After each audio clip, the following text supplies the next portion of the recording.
Happy holidays, everybody. Welcome back to the channel. Now, if you're watching this, we're filming this the day after Christmas, hence everything you see behind me. But I hope you guys had a happy holiday season. This video is really special to me. It comes as a direct suggestion from a longtime viewer, and they wanted to know what are some critical traits that I think are important when somebody's looking for a mentor. So I made some detailed notes here. I try to write these things down because I don't want to give you these superficial kind of top 5 that I think a lot of times people can resort to. I wanted to really lay out these traits clearly and then why I think they're important. So with it being the holidays, I always try to think about what am I thankful for, what mentors should I go back and really reach out to, and just, it's always important to let people know they mean something in your life. Now, it's also tricky for me because coming up, I never had a direct mentor. And maybe some of you can relate to this. I never had somebody put their arm around me and show me the path, whether that's tell me what books I should read, whether that's what I should do in my career, or even how to build a certain skill. Now, don't get it twisted. Certain people have, of course, taught me things along the way. What I'm saying is I've just never had that Mr. Miyagi, Yoda type person that's been there all the time for me. Now, I think that that's benefited me. I had to figure out a lot of things. So many people now acquire information from all these sources, but they don't know what to do with it because they never apply. So sometimes not having a mentor, or at least a direct mentor, can be a really positive thing because now you've got to fail and it's on you. But here are 8 critical traits that I think a great mentor should have. So number 1, they should be strong communicators. And I think that this is something that is skipped over a lot. But guys, it's pretty simple. If somebody can't communicate well, how are they able to ever give you great feedback and teach you effectively? Unfortunately, we live in an era where people think social skills are just these taken for granted things that people are inherently good at. They're not. And it doesn't really matter if you have somebody that's very knowledgeable in their field if they can't communicate and thus teach you effectively. So your mentor, no matter what you do, whether you're a STEM professional, whether you're a strength and conditioning coach, whether you're an author, whether you're in finance, a mentor should always teach you the social side of what they do. That could be aspects of bedside manner, that could be how to relate to people that you're working with, that could be anything. But simply put, they should be strong communicators. That is the number 1 trait I feel people should look for in a great mentor. Number 2, they should love learning. Now this one goes hand in hand with tip number 1. Any great mentor should know that they are not a finished product. I mentor people and I know that I have so many deficiencies still, but in my mind, and I used to think that was a weakness, I used to think, how could I possibly mentor somebody when I'm not even happy or impressed with my own work? That's actually the kind of humility that makes you a great mentor. Nobody wants a mentor that they can't relate to or that they're intimidated by or that they feel is so high above them. You know, I think that great mentors have to show you their imperfections because that's what leads them to continually seeking out information themselves. Now, within this love of learning, they should inspire you to remain curious. I think that to be a great mentor, you have to research a broad range of topics. Yes, that's fine if you have a niche and you want to get really specific, say to wood crafting, or there's some people out there that give dating advice, or there's some people out there that do really good reviews of technical software or things like that. But you need to read broadly. That's the difference between being informed and actually having true wisdom. Having information doesn't make somebody wise. Being able to see the interconnectedness between the information you acquire is what brings wisdom. So by a mentor encouraging you to read and study broadly, you are going to be able to take all these different domains you're learning about and tie them together in ways that you otherwise maybe wouldn't have seen coming. And guys, this is how, as you progress in your own professional career, you stay ahead of the curve. While everybody else is just fixating on one small detail, you're able to see the interconnectedness and thus create new products, create new ways of teaching, find new ways of relating, because you have so many other constellation points to be able to draw upon. So I do think that, you know, when we're talking about great mentors, they've got to be great communicators. They've got to have a love of learning. All right. Now on to number 3.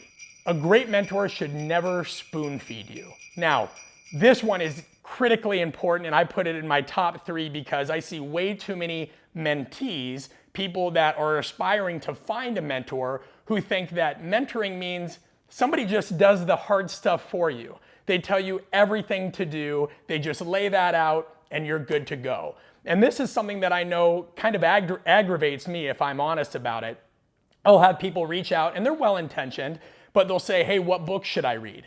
Now consider this. If somebody on the internet reaches out and says, what book should I read? And they just leave it at that, there's no way I can really guide them that well because I don't know anything about them. I don't know what level of their career they're in.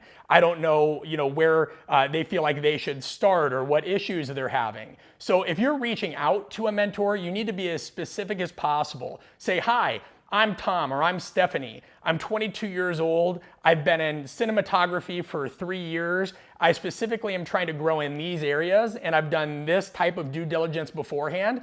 Do you have any other resources that you could suggest? But just reaching out and saying, what book should I read or what job should I take? You're inherently setting yourself up for really poor advice if anybody responds to you at all because they don't know where to take you. So for example, and I'll link this in the notes below, I have a reading list of 200 books that I think every strength coach, physical therapist, or personal trainer should read.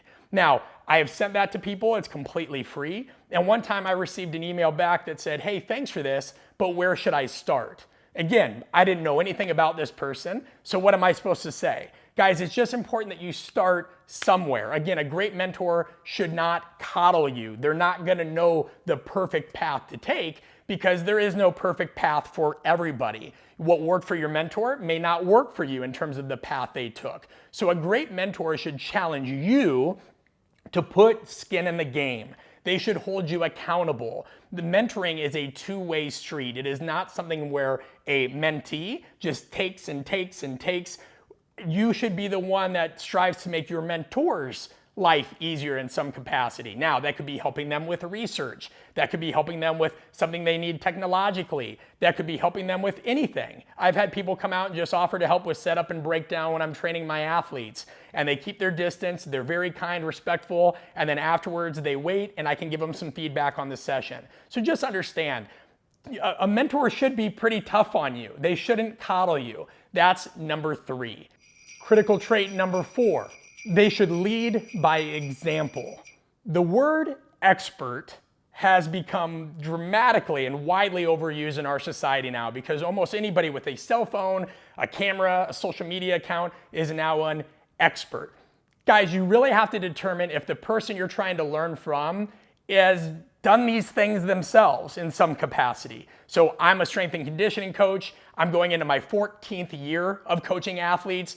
I feel like it's okay for me to talk about working with professional athletes, adaptive athletes, or people that have had amputations or other issues, youth athletes, foreign athletes, especially ones that speak no English whatsoever, communication issues, leadership issues, because I've done these things. I've failed at them. I've grown. I've had people come and watch my sessions. I put a lot of stuff online. I try to make my mistakes and my successes or strengths very evident, right? So, but we have a lot of people that will manicure content, or we have a lot of people that will they're very good at writing, or they're very good at putting up infographics, and yet they haven't really done these things themselves. So there's not a lot of originality or authenticity behind it. So it doesn't mean that, let's say you're a coach, a strength and conditioning coach, and you're looking for a mentor. It doesn't mean that somebody that might be in their late 60s or 70s still needs to be coaching 5, 6, 7 groups a day, right? They've done that and they should have evolved in their career. But if you're asking them how to lead athletes or open a facility, they should have some knowledge of that, either from a business sense, or you should have some insight and have seen them train in the past. So I know this seems obvious, but you'd be surprised at how many people reach out to pseudo experts, and these people really haven't done anything. And most of these mentees and people that look to them for advice haven't done a lot of research on them to see if they've really done those things. So they have to lead by example, they need to be transparent, and they should encourage you to follow in those same footsteps when you become a mentor. All right, number 5, a great mentor should acknowledge their limitations. Now this one really hits home for me because since I didn't have a mentor throughout my career, or at least a direct one, I felt like I wanted to help people who reached out to me with everything. And then I learned a hard truth. If you give somebody an inch, they'll want to take a mile. there are a lot more takers in this world, unfortunately, than there are givers. So whether it was on my social media DMs or my email, I gave open access to everybody. And I didn't really know my limitations. I just felt like, all right, I'm helping as many people as possible. And then I realized it was taking away from my own work, my own study, my own reflection time, which inherently then hurts you as a mentor because now you're giving so much to other people, you're not refilling your bucket. So a great mentor needs to acknowledge their limitations in a couple different ways. One, they should set professional barriers. I just had a baby. My wife and I just had a baby 5 days ago. There's gonna be some times where people that are looking for mentoring for me are gonna be told, no, not right now. You're gonna have to wait, work on this project. And that should be expected. Mentors should have normal lives. They should be real people. The other thing is scope of practice. So one thing I'll never do, never, is people will reach out to me and say, my shoulder hurts, my hip hurts, I think I tore my ACL, what should I do? This is scope of practice. If you cannot see somebody, you cannot assess them, or you're not even licensed or certified in a certain thing, you should not be giving advice on those things, especially to complete strangers you don't know. When a father of a 13-year-old quarterback reached out to me on Instagram and said, my son is maybe gonna have to have a surgery because he's got a labral tear, what are some rehabilitative things he can do? I had to make it very clear, listen, I'm so sorry. I do want to validate that I understand that this is traumatic and my heart goes out to your son, but since I don't know you, him, his medical history and the situation, and I'm not a doctor, I'm not a surgeon, I cannot give you this advice. And then make sure you give them something helpful. So say, hey, try to find a licensed professional. Here's a few that are reputable in your area. But a great mentor has to acknowledge their limitations both to you and other people that they're trying to help. You can't help everybody, and that's just a hard truth. All right, critical trait number 6. A great mentor should receive coaching or have advisors themselves. And this goes hand in hand with they should have a love of learning. So I mentor a wide variety of people, both through our coalition program that you guys can learn more about on artofcoaching.com and through other things that we do. And I also pay for coaching myself. I mean, I found myself in a situation 3.5 years ago I had never been in. I own my own business, and I'm still a full-time strength and conditioning coach, and I have a speaking business, part of what I do. So now I have to all of a sudden navigate, man, how do I deal with owning online courses, training athletes, speaking, contracts, negotiations, all these things, and I had to seek advice myself. Now that meant that I had to part with financial resources. That meant that I had to part with just my time. I had to be away from family, but I received coaching too, and every great mentor should. Again, none of us are finished products, and so ask the person that you're reaching out to that. You know, once you've developed a relationship, what do you do to continue your own development? Do you seek coaching? I really do think that that is critically important, because if you don't have that love of learning and that humility and that desire to continue to put skin in the game yourself as a mentor, that says something about the limitations you're putting on yourself. All right, moving on to number 7. A great mentor should be a great listener. I'm going to repeat that. They should be a great listener. It is impossible to lead well if you cannot listen. And I don't mean hearing. Hearing is a physiological task. It's an output, right? There's sounds coming through my ears. Listening is one that's more cognitive. It's actually being able to take in what somebody said, make sense of it, and be able to summarize that back and understand and truly relate that. So if you are with a mentor who just seems to talk, and they just shoot out tons of jargon, and it never really seems like they're addressing any kind of main points, then that can be a little bit of an issue, because a great mentor should get to know you. It's that old Dale Carnegie principle: to be interesting, you should first be interested. Now, the onus is on you as a mentee as well. Somebody that's seeking guidance typically has a laundry list of questions, and they just want, and they want, and they want, and they take, and they take, and they take. Listen, a lot of times your mentor will teach you or answer a question, but in indirect fashion. So make sure that you're taking the time to craft detailed questions, because it's hard for them to really listen and summarize and address things if you don't communicate well. If you say, and I get this one all the time, what's the best exercise? What book should I read? What's your favorite agility drill? How do you deal with lazy athletes? These questions don't set your mentor or you up for success because there's no context behind it. You need to say, what's an appropriate exercise for somebody in this situation? What agility drill do you like to use under these types of constraints?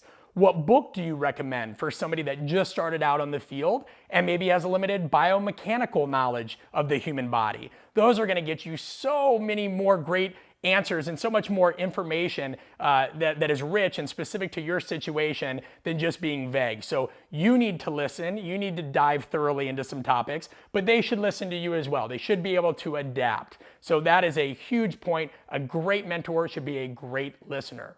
And critical trait number 8, they should know, understand, encourage, and pass on perhaps the most important trait there is, just love. And I know that sounds super sappy, especially from a channel like mine, because I'm pretty big on just being adaptable as a coach and not always falling into this, love them up, Billy kind of stuff. But love encompasses so much of what a mentor and a mentee relationship has to be about from a big picture standpoint. You need to love the process. You need to love the struggles you're going to incur, just like you need to love and appreciate the successes. So many people want to use a flower-based analogy, go right to the point at which it blooms. But guys, there's so many great things that go on when you're still in the dirt and you're still trying to break through. And so you have to love that inherent struggle. And as much as it may pain you sometimes, you have to love and appreciate other people. Mentoring is a trying process on both sides. The mentee is frustrated, they want to learn quickly, they want to grow, there's so much enthusiasm. And then a mentor has to encourage patience and pragmatism, and it can get really frustrating. It can actually take a lot out of you as a mentor, because a lot of times you feel like you're teaching these things again and again and again. All right, now I am going to give you a bonus trait. I know I said 8, but here's a bonus trait, and this is just for me. You can agree, you can disagree, whatever, but I think a critical trait is a great mentor should at some level have a great sense of humor. A sense of humor is the highest form of intelligence. There is so much that goes on in life, good, bad, ugly, beautiful. There's just so much drama, chaos, everything, that you've got to learn to laugh at it, guys. You've got to learn to laugh at yourself. You've got to learn to laugh at your mistakes. And to find a little bit of humor in anything that happens takes tremendous intelligence. Listen, it doesn't take much intelligence to complain. It really doesn't. We can all sit around daily and find a million things to complain about. This isn't happening fast enough. I don't like the job I have. Nobody will help me. I don't have the money. I don't have the time. But to find humor in everything requires a lot of lateral thinking. So that's critical. Now, you guys are going to get a bonus with this video, and it's completely free.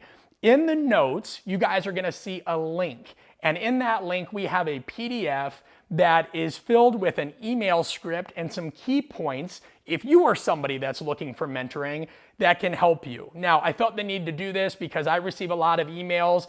Many of them are rife with grammatical issues. Many of them are abrupt and rude, saying, I want you to teach me. You should teach me this. What book should I read? These people generally don't even introduce themselves or say anything. So a lot of times this is unintentional, though there are sadly rude people in the world. So what I've done is provided you just with a generic sample email script so that if you're somebody that wants to reach out for mentoring, you have an idea of how to approach this in the most respectful, reciprocal manner possible. So there's some tips. We've also outlined all of these key things that I think make a great mentor, and we should set you on your way. And as always, if you guys are interested in mentoring through Art of Coaching, you can go to artofcoaching.com, just click on the mentoring tab, and we have a wide variety of both short-term and long-term opportunities for you to receive the mentoring you need. All right, guys, that is 8 critical traits of a great mentor. Hope you enjoyed them.